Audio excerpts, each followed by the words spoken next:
RTC బస్సుల్లో కొంతమంది conductor దగ్గర టికెట్ తీసుకున్నప్పుడు చిల్లర సమస్య రావడం సర్వసాధారణం. ఎవరైనా బస్సు ఎక్కి పెద్ద నోటు ఇస్తే చిల్లర లేక గొడవ పడడం, ఏకంగా బస్సులోంచి దింపడం లాంటి ఘటనలు జరిగాయి. కొన్ని సందర్భాల్లో కండక్టర్స్ చిల్లర లేకపోతే టికెట్ వెనకాల తర్వాత ఇస్తామంటూ రాసి ఇస్తుంటారు.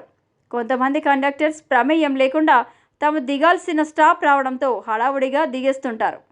దీంతో చిల్లర తీసుకోవడం మర్చిపోతుంటారు. కొంతమంది ప్రయాణికులు ఆయా బస్సు డిపోల దగ్గర వెళ్ళి మిగిలిన చిల్లర తీసుకున్న సందర్భాలున్నాయి. ఒక్కోసారి ప్రయాణికులు, మరోసారి కండక్టర్స్ వల్ల చిల్లరకు పెద్ద ప్రాబ్లం అవుతుంది. కొన్ని సందర్భాల్లో కండక్టర్స్ దగ్గర నిజంగానే చిల్లర ఉండవు. ఇలా సమస్యల అన్నింటికీ చెక్ పెట్టేందుకు తెలంగాణ ఆర్టీసీ కీలక నిర్ణయం తీసుకుంది. బస్సుల్లో ఆన్లైన్ టికెట్ విధానాన్ని తీసుకొచ్చింది.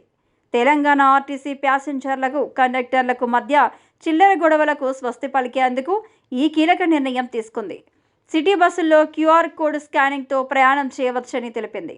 ఇక నుంచి యూపీఐ పేమెంట్స్ ద్వారా ఆర్టీసీ బస్సుల్లో టికెట్ తీసుకునే వెసులుబాటు కల్పిస్తున్నట్లు ఆర్టీసీ అధికారులు తెలిపారు.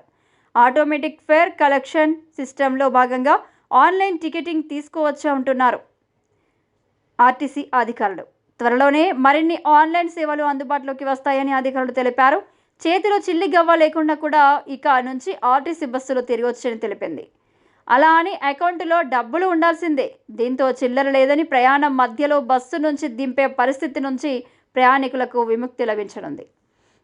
ప్రస్తుతానికి సిటీలో స్టాప్లు దగ్గరగా ఉండడం, బస్సులో రద్దీ ఎక్కువగా ఉండడం వల్ల స్కానింగ్ చేయడం ఆలస్యం అవుతుందని, దానితో పాటు సిగ్నల్ సమస్య కూడా ఉన్నదని కండక్టర్లు అంటున్నారు. బస్సులో సరిగా సిగ్నల్ లేక ఆన్లైన్ పేమెంట్ ఆలస్యం అవుతుందని, దానివల్ల కొంత ఇబ్బందులు ఎదుర్కోవాల్సి వస్తుందంటున్నారు కండక్టర్లు. సిగ్నల్ ఎక్కువగా ఉండే సిమ్లు ఇస్తే ఆ సమస్యను కొంత నివారించవచ్చని ఆర్టీసీ కండక్టర్లు అంటున్నారు.